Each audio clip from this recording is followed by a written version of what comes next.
So now let's analyze a different configuration of their branch cut. So again, here are two branch points. And since the finite segment as a branch cut didn't work, let's switch to the combination of two semi-infinite branch cuts.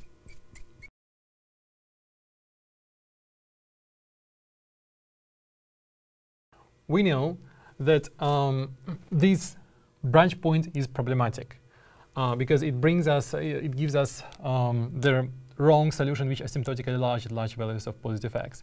However, we can't escape this point at all. So one of the possible contours again is related to this point, and it starts at t equals kappa and again goes to minus infinity.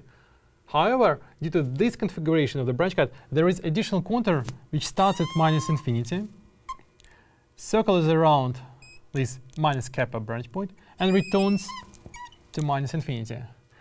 And this is the source of our hope, because again, when we perform the asymptotic estimate for the solution defined by this C2 contour this time, the integral will be defined by the vicinity of this branch point according to Watson's lemma. And hence, it will be dominated by the exponential e to minus x multiplied by t equals minus kappa. So minus x kappa. So that's our hope. And indeed, let's analyze the solution, which is given by this contour. Well, naturally, as we just stated, at large values of x, the solution will be dominated by this exponent. Well, in fact, you can perform this analysis yourself and figure out the value of this prefactor. In fact, there will be some kind of power law function here in the denominator, and it will be your job to estimate the concrete prefactor and this function, power function in the denominator. But I hope right now I'm convincing enough with this leading asymptotic behavior. So let's check out for the second condition, because our wave function should vanish at psi equals 0. So if this contour good enough, can we actually arrive at this condition? Let's see. So psi of 0 is the contour integral from our pre-exponential function, which is t minus kappa to the corresponding power divided by t plus kappa. Well, luckily enough, this integral can be computed exactly. There is actually an antiderivative. Well, to see it, it's better to switch, to change slightly the variables. So let's do this. Let's shift the variable. Let's introduce t plus kappa equals s. Then the structure of the branch cut stays essentially the same. Now we just shift by kappa to the right. And the second branch point is shifted to point 2 kappa.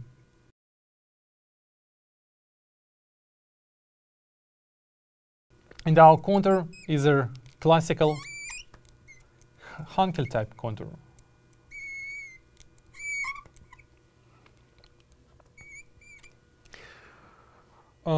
Right, so after this change, the integrand becomes s minus 2 kappa divided by s.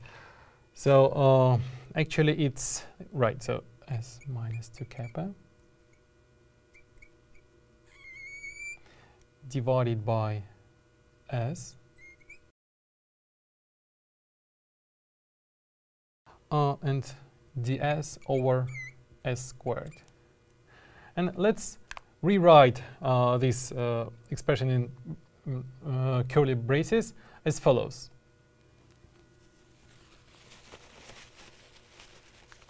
Так, тут пауза, естественно.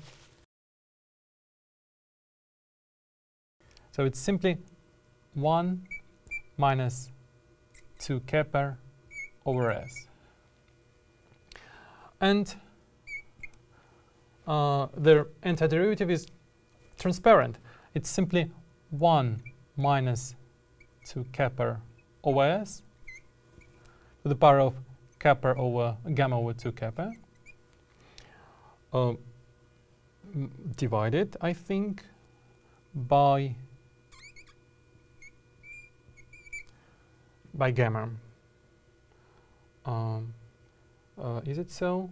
Let's check. Yeah, I think so. I think that's true. Right, and we should take the difference of these two antiderivatives at point minus infinity and minus infinity. So don't get confused, because these are two different minus infinities. The upper one is taking at the upper bank of our branch cut, and the lower at the lower bank. So to figure out the difference between these two values, we should again define the regular branch of our g of t or g of s function. And well, what would be the suitable choice? Actually, it's not that relevant, but let's choose the value of our g function such that when it's positioned slightly above the right branch cut, it's positive.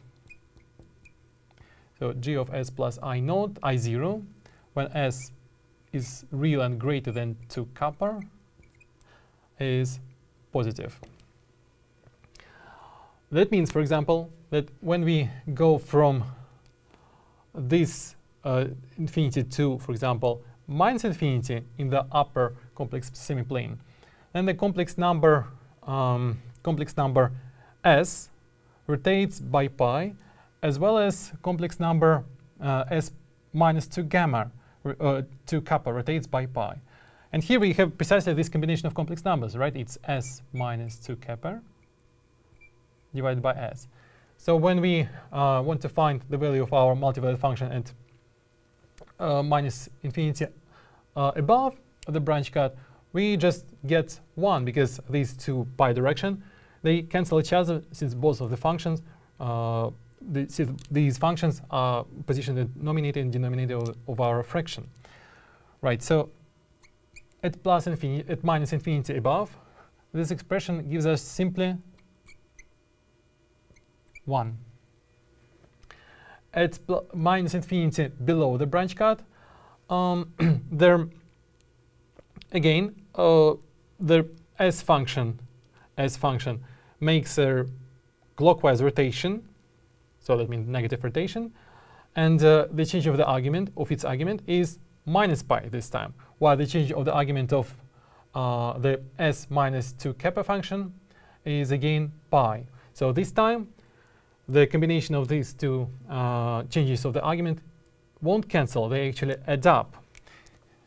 So minus pi in the denominator and pi in the denominator. As a result, we get e to 2 pi I multiplied by kappa gamma over 2 kappa. So this is the value of our wave function at the origin, and it should vanish. And indeed, we can achieve this by setting the value of the corresponding exponent of our exponential function, which is gamma pi divided by kappa, to 0, or rather to 2 pi n, where n is arbitrary positive or negative integer. However, since our kappa is positive and gamma is positive as well, then n is assumed to be positive. And as you guess, this gives us the correct quantization of energy levels, because kappa is related to our energy as follows.